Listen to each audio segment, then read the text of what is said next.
Esse punhado de ossos que, na areia, alveja estala a luz do sol a pino, moveu-se outrora, esguio e bailarino, como se move o sangue numa veia. Moveu-se em vão, talvez, porque o destino lhe foi hostil e astuto em sua teia, bebeu-lhe o vinho e devorou-lhe a ceia, o que havia de raro e de mais fino. Foram damas tais ossos, foram reis, e príncipes e bispos e donzelas, mas de todos a morte apenas fez a tábua rasa do asco e das mazelas. E ali, na areia anônima, eles moram. Ninguém os escuta, os ossos não choram.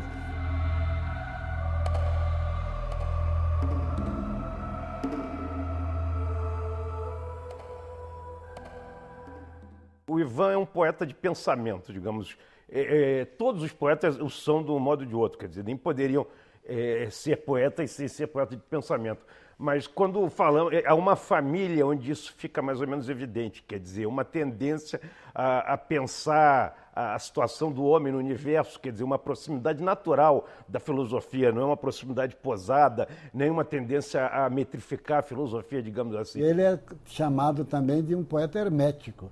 Não é verdadeiramente hermético. A poesia dá para você ler e inteligir o que ele pretende dizer. Só que ele trata de temas herméticos, da intranscendência da vida, do enigma da morte, são temas que são também arcaizantes, né? Eu nasci na Casa de Saúde do Dr. Eiras, que os amigos costumam dizer que isso explica tudo. Mas acontece que eles não sabem. Naquela época, a Casa de Saúde do Dr. Eiras era metade clínica psiquiátrica e metade maternidade. Quando eu conheci, por volta da década de 70, entre o meu círculo de amizades, né, digamos assim, de 10 pessoas, apenas um era carioca. Né? O Rio era mais um estuário de mineiros, né? De poucos paulistas, mas... E Ivan tinha essa história, esse perfil de ser uma pessoa que viveu nessa cidade e foi testemunha mesmo das transformações, né, do Rio enquanto um tambor, né, de costumes, de modas, entendeu? E também na vertente cultural. Né? A minha infância foi muito marcada pela guerra. Pelo noticiário de guerra, que a guerra não chegou aqui. Mas então meu pai tocava aquela sirene de blackout, então ele tapava as janelas da casa com um cobertor, e pelo menos 2 vezes por semana a gente ia levar panela velha, ferramenta velha, prego, tudo isso para um pequeno depósito que havia na Praça Nossa Senhora da Paz, é o chamado ferro velho. Então, era o esforço de guerra brasileiro. E meu pai sempre pensou que a guerra um dia chegaria ali naquele quarteirão entre a Farm de Amoedo e a Montenegro, que hoje se chama Vinícius de Moraes. Minha mãe, chorando no fundo da noite, rachou o silêncio do quarto adormecido. Meu pai olhava o escuro e não dizia nada. Um relógio preto gotejava barulho.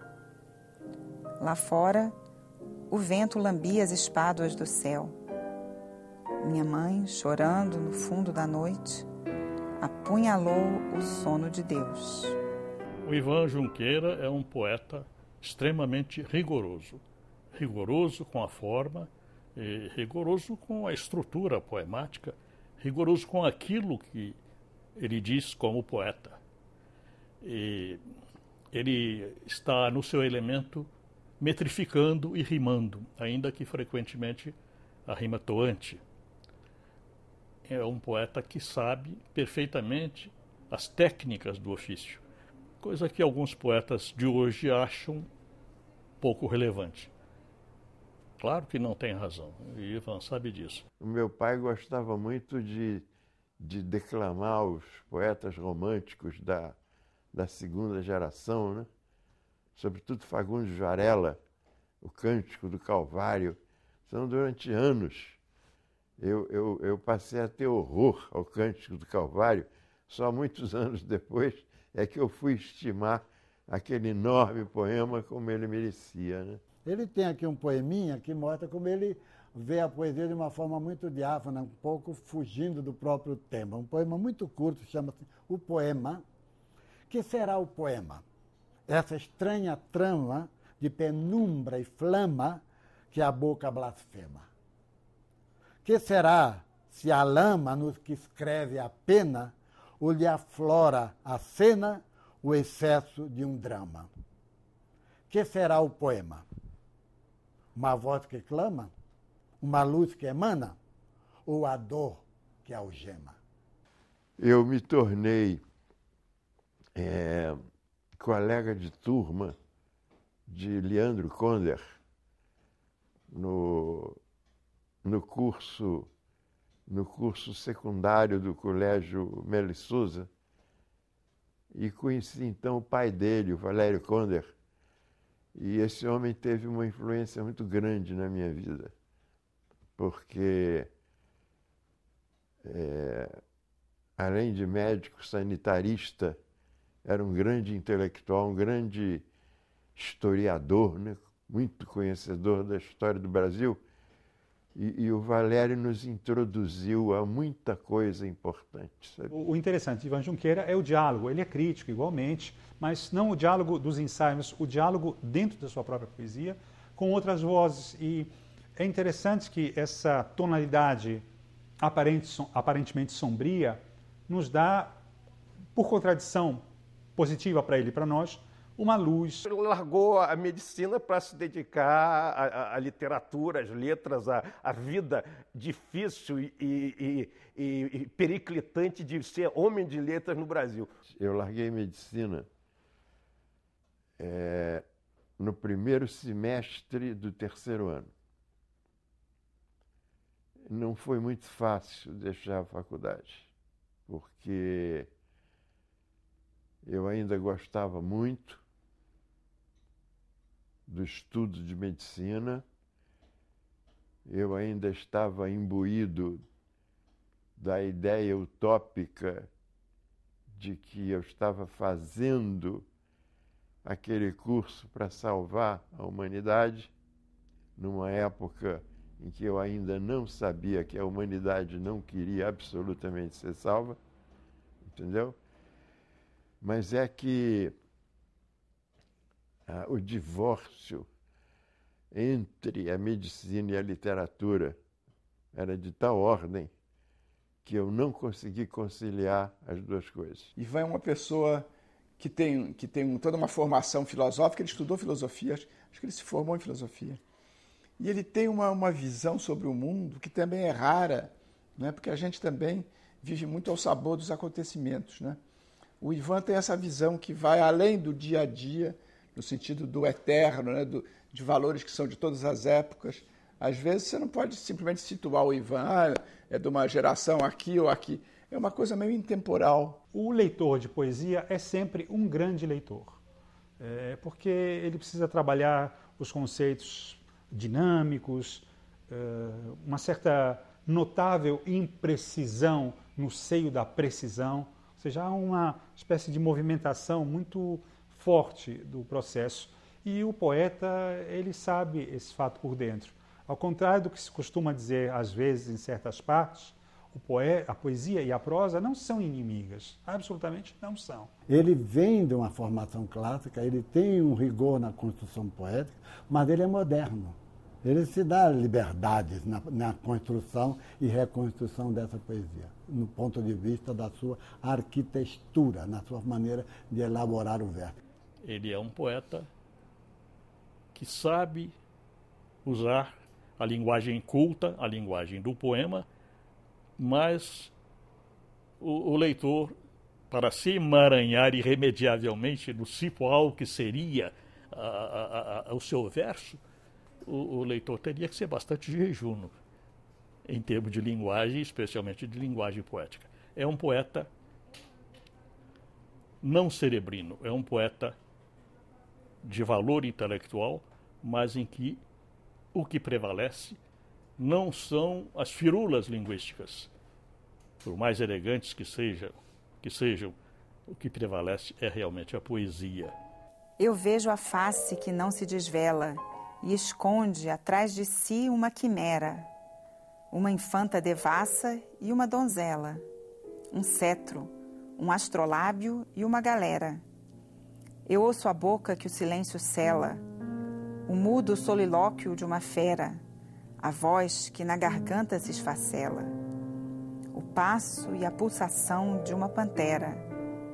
Eu sou a selva em que teus pés navegam, o rio cujas águas te carregam, o vento que te lambe à luz das trevas e despe esse pudor que dentro levas. Eu sou o que te sagra e te encarcera, teu servo e teu senhor sobre esta esfera. 3, 4 anos depois desse abandono da medicina, eu fiz o vestibular, foi uma coisa muito fácil, passei em primeiro lugar. E logo no primeiro ano eu estava ensinando as turmas que estavam entrando na faculdade.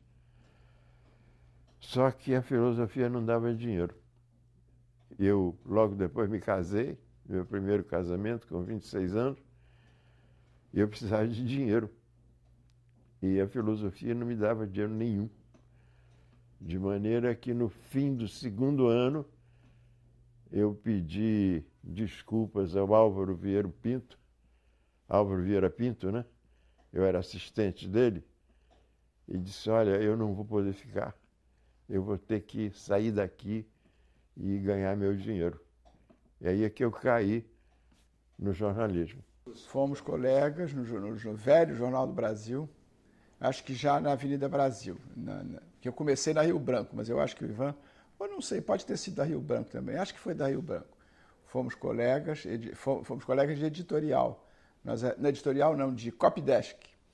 Naquele tempo você sabe que havia essa instituição do copydesk que fazia o jornal sair mais limpo, mais correto, né? Ivan Junqueira consegue plenamente identificar o próprio ato poético como um ato lúcido, tão lúcido quanto Eliot e Baudelaire, que refletem a poesia, mas uma lucidez trespassada por um sentimento diáfano e profundo da poesia. Ele é majoritariamente um poeta metrificado. Se você fizer realmente a estatística, e isso até fica mais claro com o andar dos anos. Quer dizer, se nós pegamos desde Os Mortos, digamos esses livros que são os marcos principais da obra dele, Os Mortos, A Rainha Arcaica, o Grifo, A Sagração dos Ossos, já é um livro basicamente todo de poesia metrificada, e o último, outro lado, que também é o grande livro, também, quer dizer, o Ivan é um poeta de uma precisão formal impressionante. Então ele tem um poema longo, eu vou ler apenas um fragmento que diz assim: quem serão esses assíduos mortos que não se extinguem? De onde vêm? Por que retinem sob o pó do meu ouvido? Que se revelem, definam os motivos de sua vinda. Ou então, que me decifrem seu desígnio, pergaminho. Sei de mortos que partiram quase vivos entre lírios. Outros sei que sibilinos furtaram-se as despedidas. E conclui esse fragmento, lembra alguns, talvez meninos, que se foram por equívoco, e outros mais, algo esquecidos, que de si mesmo se iam. Fantástico, né? Não é hermético. O que eu aproveitei para o meu livro de estreia, Os Mortos, em 1964, ele recolhe uma poesia que foi escrita a partir dos 22, 23 anos.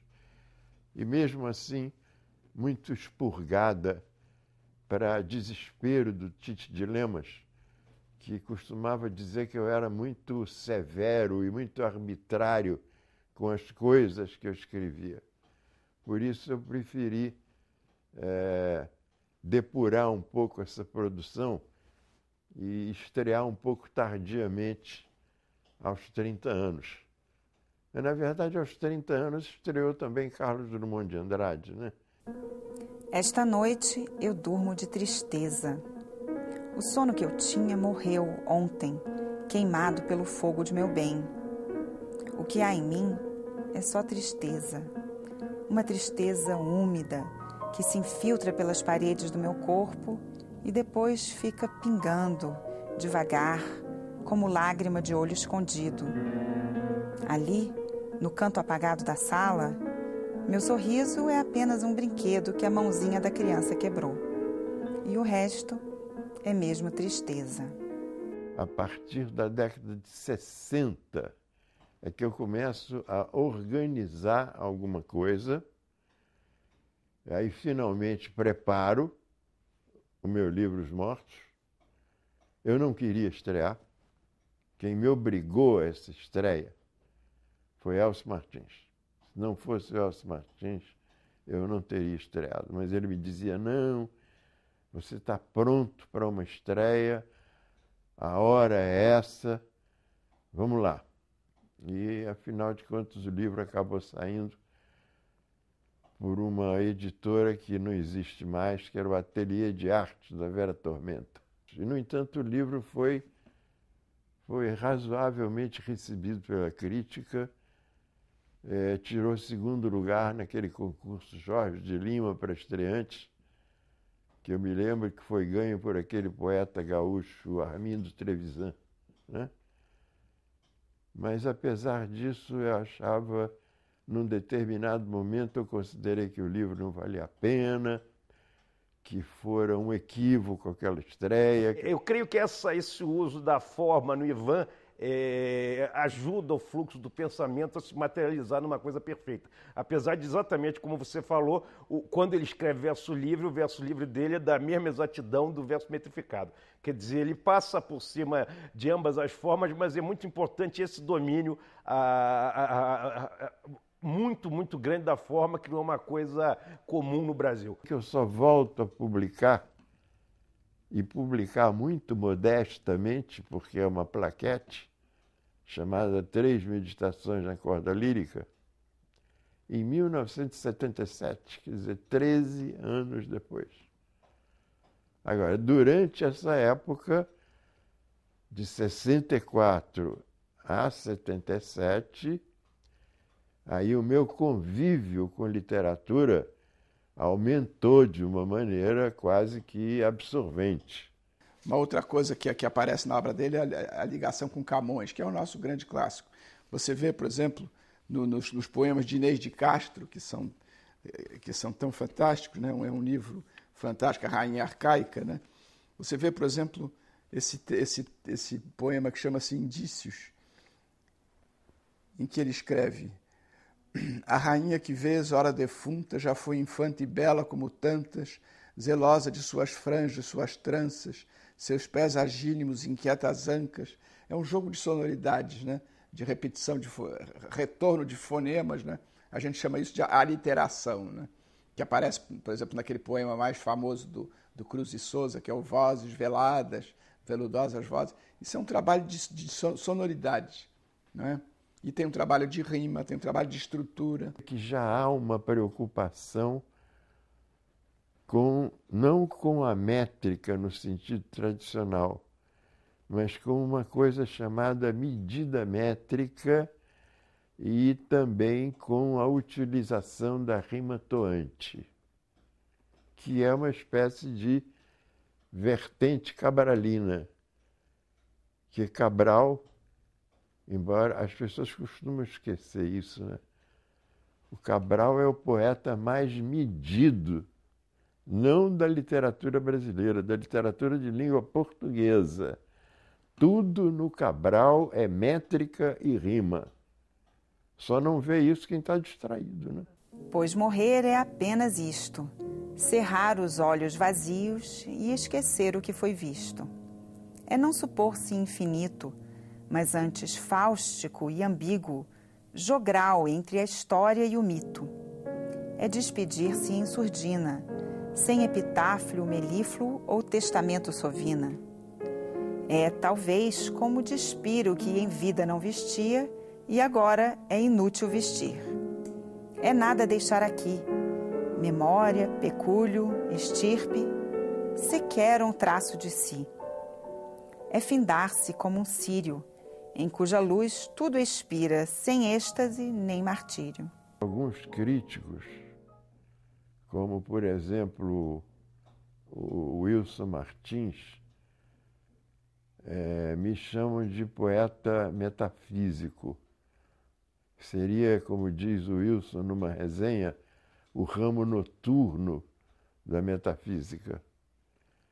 Eu não sei se é bem isso, mas não apenas os estudos de filosofia, como também o curso de medicina, se as pessoas prestarem atenção, essas coisas estão presentes nos meus livros. A poesia do Ivan, ele transcende o dado, digamos, imediato. Quer dizer, não é um poema, não é uma poesia de fait divers, de fatos cotidianos. Quer dizer, por isso é a tendência filosófica dela. Ela sai desse conhecimento próximo, minucioso da realidade, da vida concreta, para levar isso a uma generalização mais sintética, mais alta, que é um processo também da filosofia. O Ivan não é um poeta do momento, né, também, né? A obra dele, de certa maneira, já nasce clássica, sabe? Tem já essa coisa, essa potência, né? Essa veiculação com uma coisa mais clássica, ela não está ligada ao momento, né? À questão pontual, né? O Ivan está sempre tocando em questões mais permanentes da vida, aquelas indagações mais profundas, né? Eu gostaria de ler um poeminha porque é curto, e poeminha também no sentido afetivo. E se eu disser?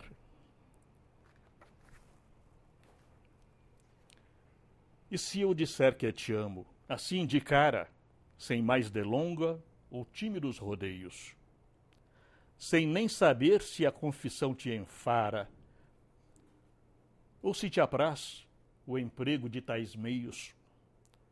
E se eu disser que sonho com teus seios, teu ventre, tuas coxas, tua clara maneira de sorrir, os lábios cheios de luz que escorre de uma estrela rara? E se eu disser que à noite não consigo sequer adormecer, porque me agarro à imagem que de ti em vão persigo?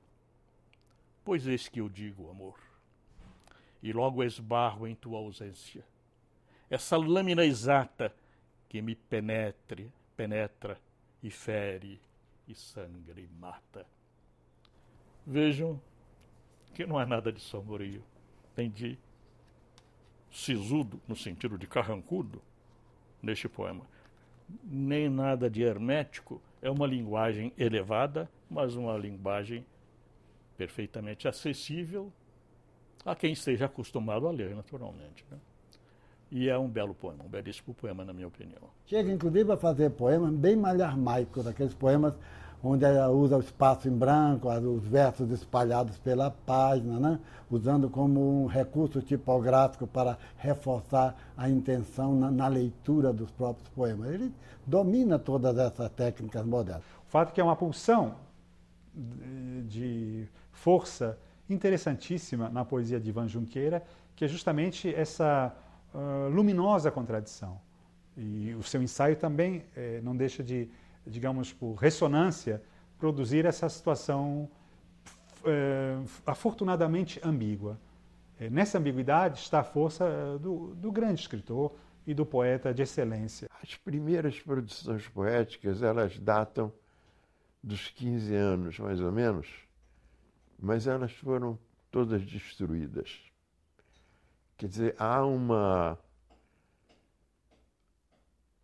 uma espécie de... Eu nem chamaria de antologia, é um repositório de poemas que eu escrevi entre os 15 e os 22 anos, que eu nunca publiquei, que jamais vou publicar, e que está aqui escondido num lugar que eu nem eu mesmo sei onde é. De maneira que a esses textos seguramente ninguém terá acesso. Desde da eclosão do modernismo, o Brasil criou uma espécie de culto à coisa coloquial, à informalidade. O Ivan não tem nada de coloquial. É um poeta não coloquial, é um clássico no sentido não só de um homem muito mais apolíneo do que dionisíaco, quer dizer, um poeta muito mais apolíneo do que dionisíaco, como justamente por ser um poeta de pensamento. Às vezes o jovem é mais sisudo do que o será depois de alguns anos, do que quando ficar velho, do que quando fica velho.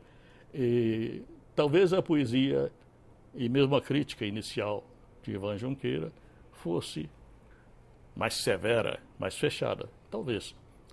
À medida que os anos passam, as pessoas vão se dando mais liberdade, vão tomando assim mais intimidade com a vida, digamos assim, e se permitem até, no caso de um poeta severo como ele, rigoroso como ele, uma linguagem mais franca, mais aberta, mais próxima da linguagem coloquial. É uma poesia que ela não se refere ao ambiente geográfico dentro do qual eu vivi. Quer dizer, é uma poesia um pouco fora do tempo. Eu, verbalmente, não pago tributo ao tempo em que eu vivi, embora eu esteja ligadíssimo ao tempo em que eu vivi. Tanto assim que a primeira coisa que eu faço, antes de qualquer outra, é ler jornais. Nesse mesmo poema que eu li, de cara, há uma expressão bastante coloquial, que é de cara, exatamente de cara. E ele usa isso sem que pareça pobreza, e realmente não é pobreza, sem que avilte o poema, sem que o torne popularesco. A poesia dele é textual, mas ele não é necessariamente lógico-discursivo. O que é que eu quero dizer com isso? Que ele faz poesia sintaticamente bem trabalhada, né, usando inclusive algumas métricas arcaizantes, mas ele interpõe muitos textos dentro do próprio texto. Ele interrompe a leitura. Inês é nome que se pronuncia para instigar ou seduzir prodígios. É senha que as sibilas balbuciam ao decifrar enigmas cabalísticos. É mais do que isto. Códice da língua, raiz da fala, bulbo do lirismo. É gênese da raça e do suplício, archê do amor e substância prima. É mais ainda, tálamo do espírito, dessa alquimia de morrer em vida e retornar na antítese do epílogo. E quem disser que Inês é apenas mito, mente, e faz dela inútil pergaminho e da poesia um animal sem vísceras. É um poema que bota em circulação uma história e uma personagem quase lendárias de Portugal, e que está num dos episódios mais belos e mais conhecidos dos Lusíadas de Camões, e ele teve a ousadia de retomar esse tema, de retomar essa história e reapresentá-la ao leitor moderno do Brasil, de Portugal, numa linguagem poética, sofisticada. O início desse poema é muito misterioso.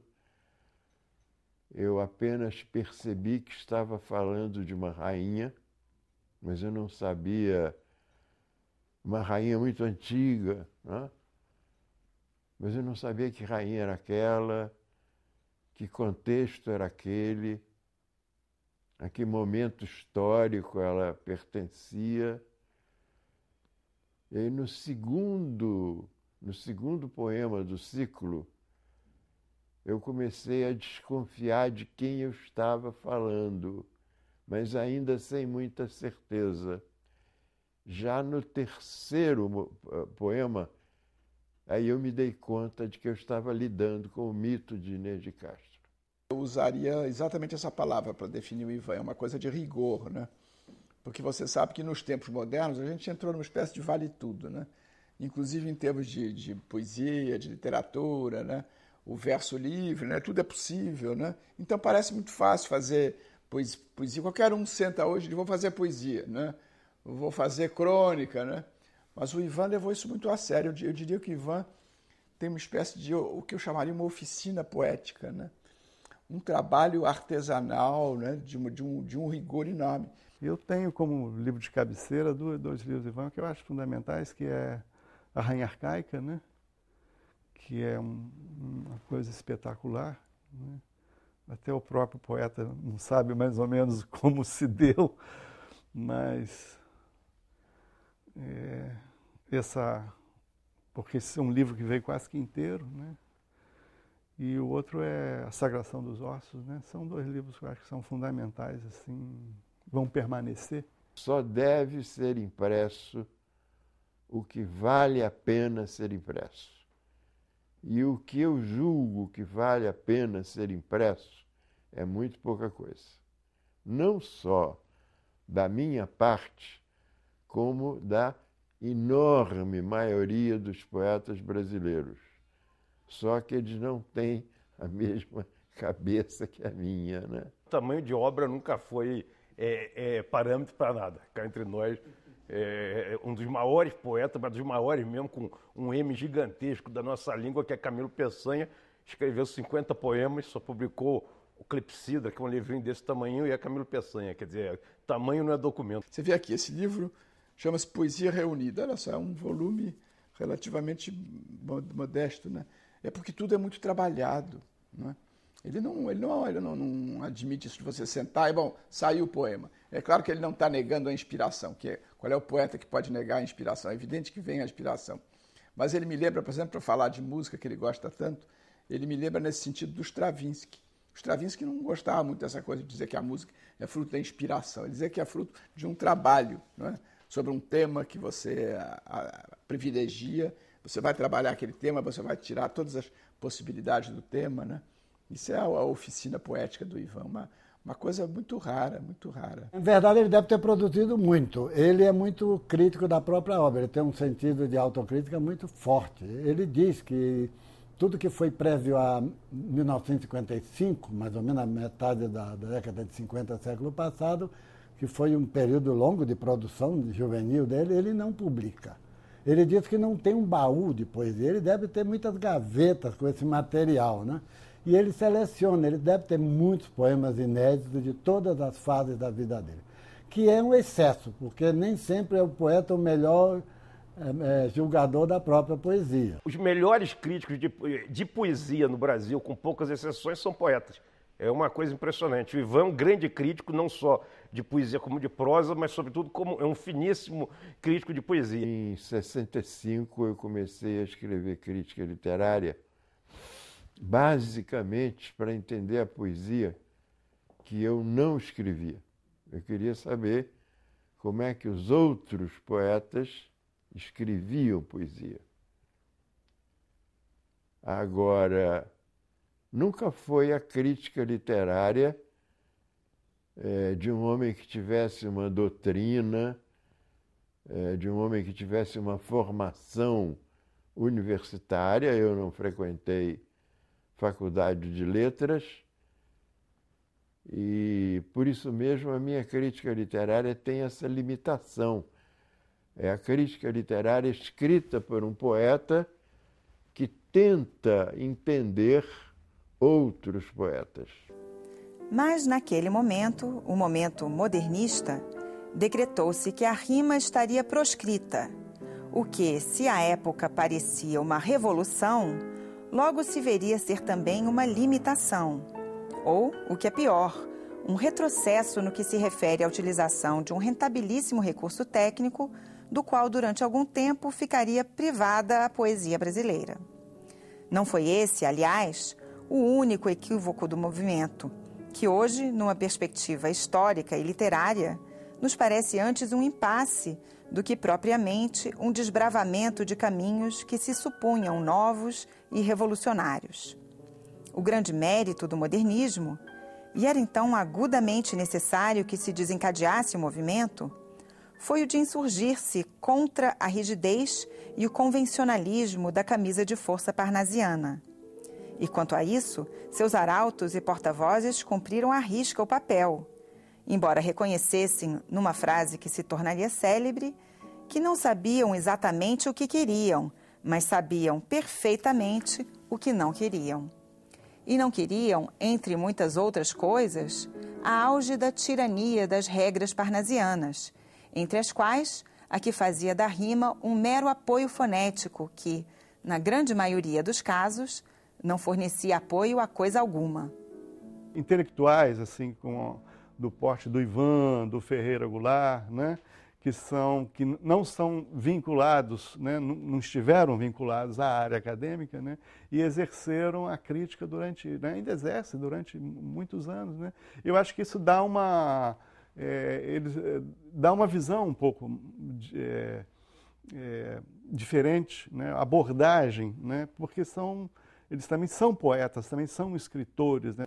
Não é propriamente um ensaísta, né, daquelas pessoas que escreveram livros inteiros sobre poesia, sobre literatura em geral. O que ele faz é acompanhar a produção literária com um senso e uma visão, né, de análise muito profunda. Combina uma coisa difícil, né, que é a generosidade com o rigor, né? Você às vezes peca por generosidade ou peca por rigorismo. O Ivan vai ele também escreve sobre o que ele entende, né? O Ivan sempre foi um crítico antissectário, que é uma coisa muito importante. Quer dizer, se você comparar com os movimentos, quer dizer, o Ivan é uma figura individual, quer dizer, o Ivan não pertenceu especificamente a uma geração. Quem tem de geração, Pedro Lira, por exemplo, escreveu aquele livro enorme e estuda essa questão de geração, mas o Ivan não faz parte de movimento nenhum, não foi concretista, não foi poesia praxis, não foi geração de 45, não foi nada, quer dizer, o Ivan é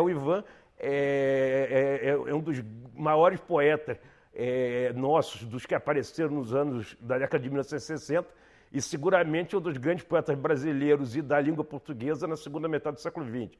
Isso é um fato categórico, mas nunca foi um sectário, o que é muito importante para se fazer uma crítica com o mínimo de idoneidade, quer dizer, que o sectarismo é a própria morte da crítica. Na medida que o tempo foi passando, eu fui me simplificando. Eu acho que isso deveria acontecer com todo escritor. Infelizmente, não é o que se verifica.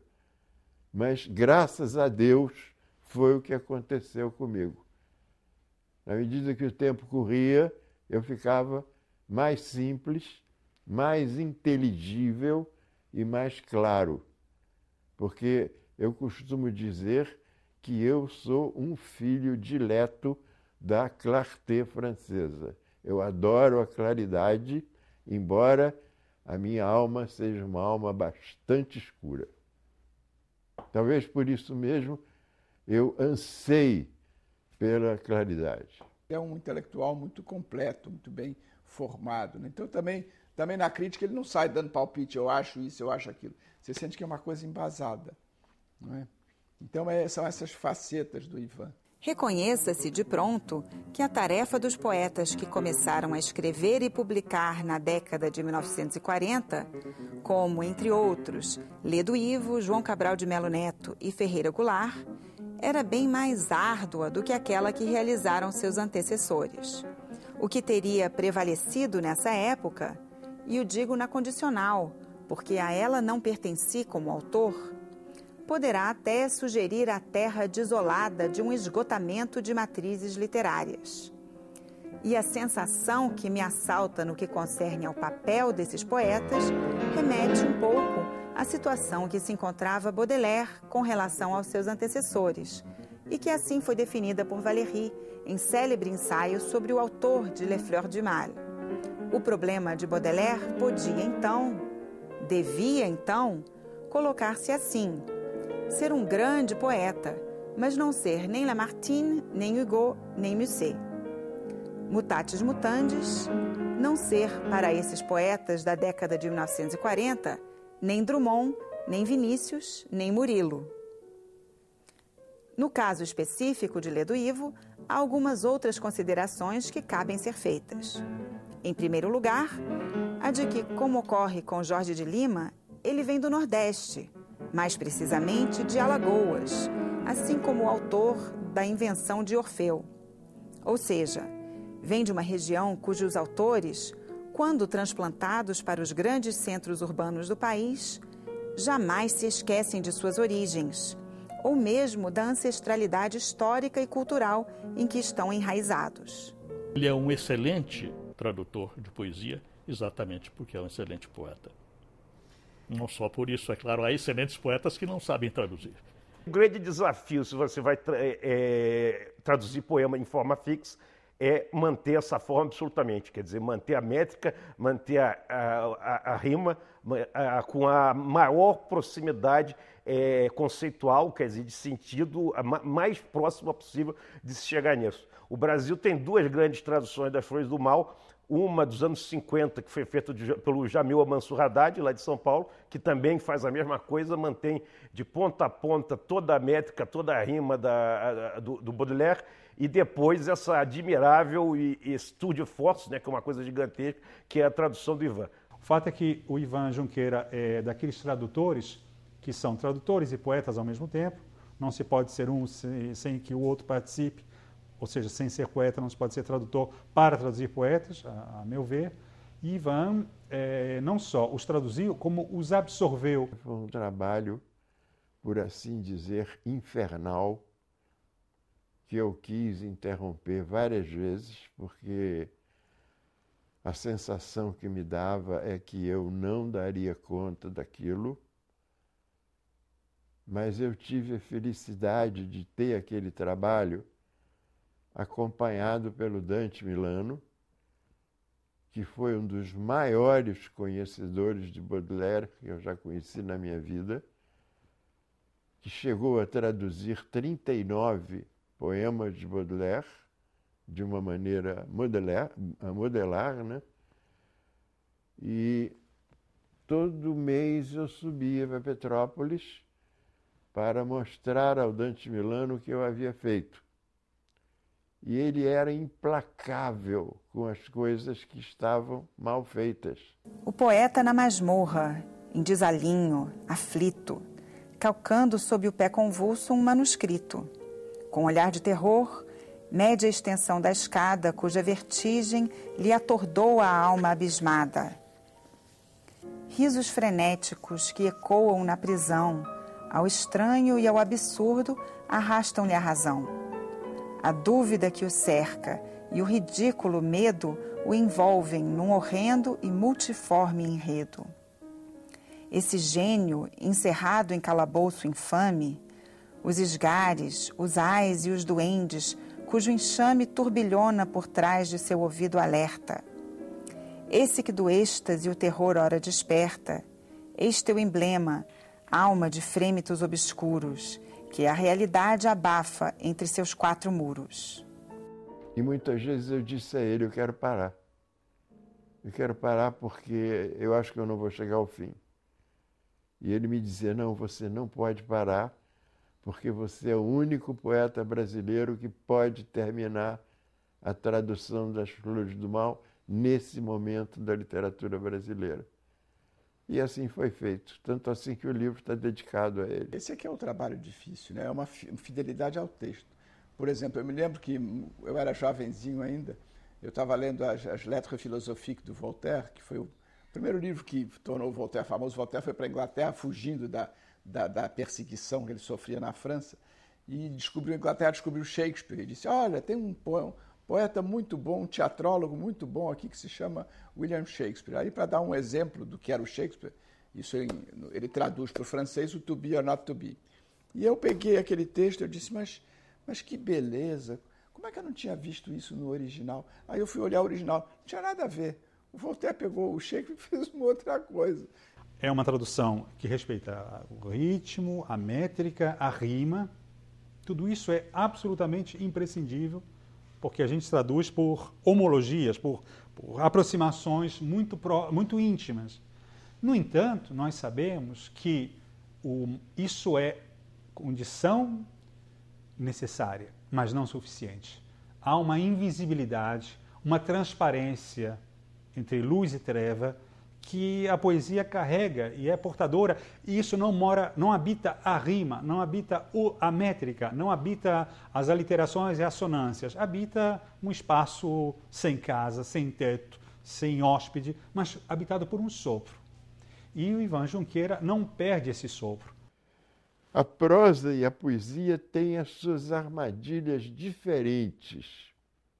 A poesia costuma ser mais difícil, porque eu acho que só um poeta pode traduzir poesia.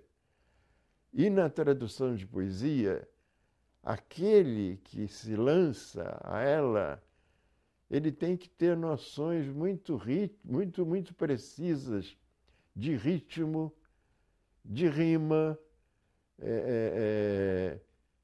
de metáfora, de imagem, de símile, enfim, de toda essa pleia de elementos retóricos a que a poesia recorre. E tem também que ter uma noção de concreção da palavra, que não é tão importante para quem traduz prosa.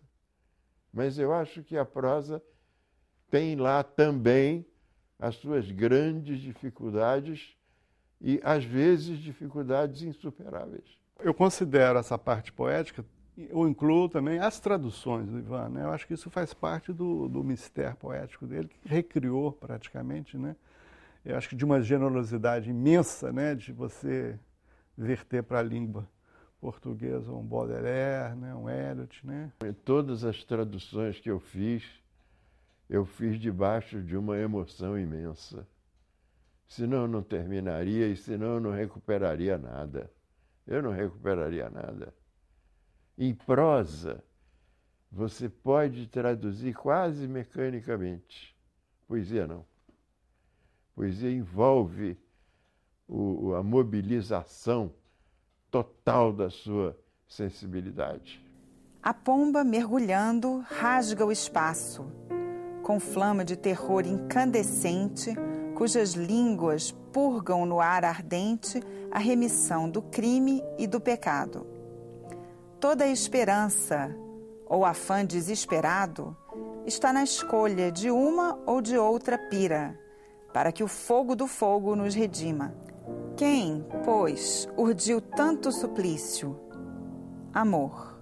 Amor é nome de furtiva chama, sob as mãos que teceram com rancor a intolerável túnica de flama, a que poder algum se pode opor. Apenas suspiramos, ainda vivos, por este ou outro fogo consumidos. É uma experiência da qual eu nunca me arrependo. Agora, como dá muito trabalho, como desgasta muito você psicologicamente, e como você ganha muito pouco para fazer aquela coisa, num determinado momento eu resolvi que não traduzia mais, mesmo porque havia um apelo muito forte interior para que eu voltasse à minha própria poesia. E as pessoas, de certa maneira, tinham um certo temor do Ivan. Não, uma pessoa muito séria, pelo contrário, dizia assim, nunca. Ivan é uma doce criatura, né? Demais, né? Então tem essa aparência que, na verdade, não é, né? É de uma doçura imensa e um amigo excepcional, né? Extremamente solidário, carinhoso, né? E certamente tem que tocar nesse ponto da doçura, aí ele destila o mel. O Ivan tem uma fama injusta de ser carrancudo e é um dos homens mais engraçados do Brasil. Isso eu posso falar, que é uma amizade de muitos anos. É um homem de excelente trato pessoal e um dos humores mais finos que eu conheço no Brasil. Eu leio, por exemplo, todo sábado, aquela página do Carlito Azevedo no Globo, Prosa e Verso, e aquela página confirma uma impressão que eu tenho já há algum tempo, e que os poetas brasileiros estão todos escrevendo o mesmo poema. É o mesmo poema. O poema não é mal feito, eles têm muito bom gosto, eles têm uma formação literária, às vezes, irrepreensível, eles têm sentimentos, eles têm às vezes alguns pensamentos originais, mas estranhamente escrevem o mesmo poema. É um homem de caráter. A primeira coisa que me bate assim no Ivan é um homem em quem você pode confiar. Um homem sério, que não está brincando em serviço. Isso é a primeira coisa que... E isso, às vezes, passa uma ideia de austeridade, né? Você vê, mesmo hoje na academia, né? Você vê no Ivan é muito severo. Né? E ele tem um lado austero, assim, de postura pessoal. Isso não quer dizer que ele não goste dos prazeres da vida, né? Da música. Por exemplo, Ivan é um melômano, é uma pessoa que gosta muito de música. A meia dúzia de livros que eu recebo por semana de poetas do Brasil inteiro, a sensação é essa, todo mundo está escrevendo a mesma coisa. Talvez por medo, né? Por receio de sair de uma certa receita que a crítica aplaude. Se você sai daquela receita, a sua poesia não vale nada. Mas esse poema, o mesmo que todos reescrevem, esse aqui não vale nada. É muito difícil você encontrar um poeta que saia desse receituário. Certa feita, trabalhando, acho que havia saído, não sei se era o Baudelaire, entendeu? Uma edição, ou era o Dylan Thomas, uma das traduções muito bonitas do Ivan, e um crítico, me parece São Paulo, mas um livro que tinha imenso, entendeu? 200, 300 páginas, e um crítico de São Paulo fez uma resenha sobre se pegou lá por causa de 2, 3 palavras e fez uma resenha inteira desancando o Ivan de uma maneira assim, muito muito desqualificando todo um trabalho por causa de 2, 3 páginas de interpretação, não é claro, tradução, né? E de uma maneira grosseira, né? Parecia até uma crítica até pessoal, e eu acho que causou uma certa indignação, né? Falei, Ivan, mas não é possível, você tinha que responder, né? E o Ivan não respondia, né? Você jamais vou responder, por quê, né? Não tem que responder. Eu ando meio paralisado no momento, sabe? Tenho um livro de ensaios praticamente concluído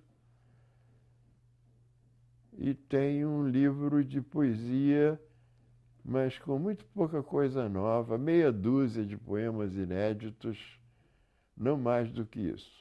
Isso já me aconteceu outras vezes, de ficar em silêncio durante algum tempo, depois do último livro lançado, de maneira que não me assusta muito. Eu sei que daqui a pouco virá aquele fluxo que me levará a escrever sem parar. Ivan é muito pouco midiático, né? Eu acho que é uma característica assim, pessoal dele, né? E também até da maneira como ele trabalha a obra dele, né? O Ivan nunca foi de estar buscando, entendeu?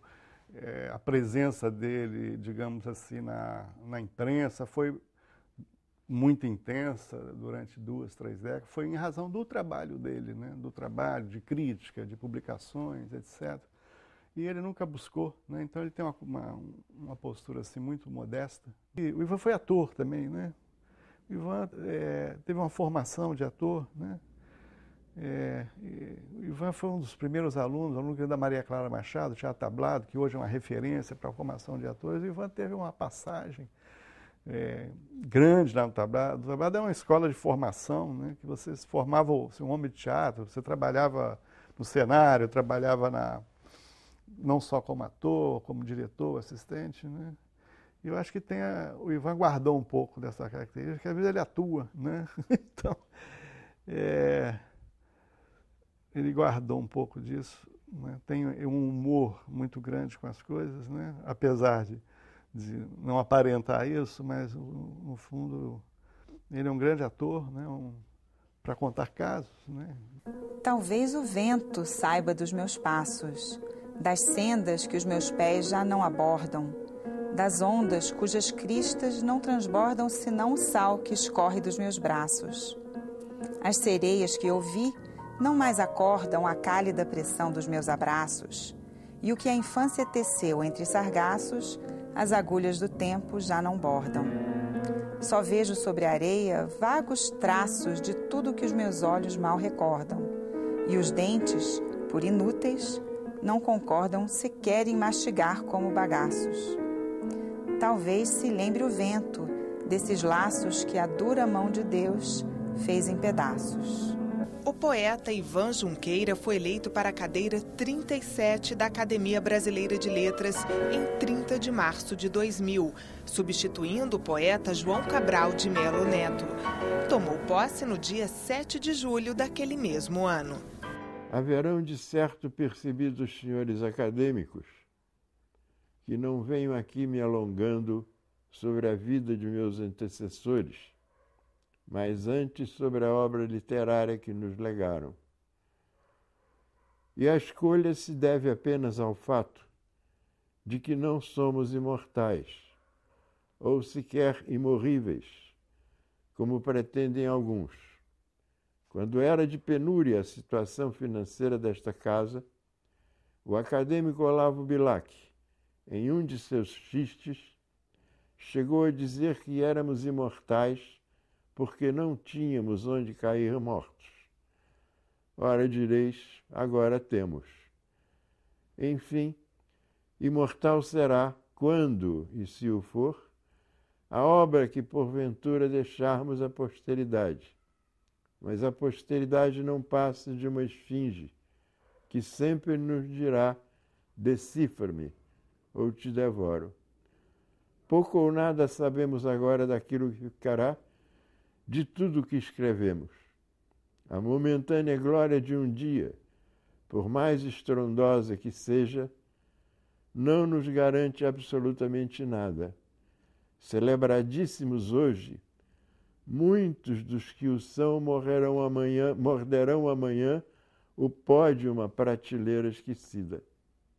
E, pior ainda, se essa glória vier depois de nossa morte, é como se houvesse nos ludibriado. Talvez para iludir essa decepção, tenha Manuel Bandeira escrito o poema que leva o título A Morte Absoluta, em cujos últimos versos se lê: morrer tão completamente que um dia, ao lerem o teu nome no papel, perguntem quem foi. Morrer mais completamente ainda, sem deixar sequer esse nome. Vamos, carioca, sai do teu sono devagar. O dia já vem vindo aí, o sol já vai raiar. São Jorge, teu padrinho, te dê cana pra tomar. Xangô, teu pai, te dê muitas mulheres para amar. Vai, o teu caminho é tanto carinho para dar, cuidando do benzinho que também vai te cuidar. Mas sempre morandinho em quem não tem com quem morar. Na base do sozinho não dá pé, nunca vai dar. Vamos, minha gente, é hora da gente trabalhar. O dia já vem vindo aí, o sol já vai raiar.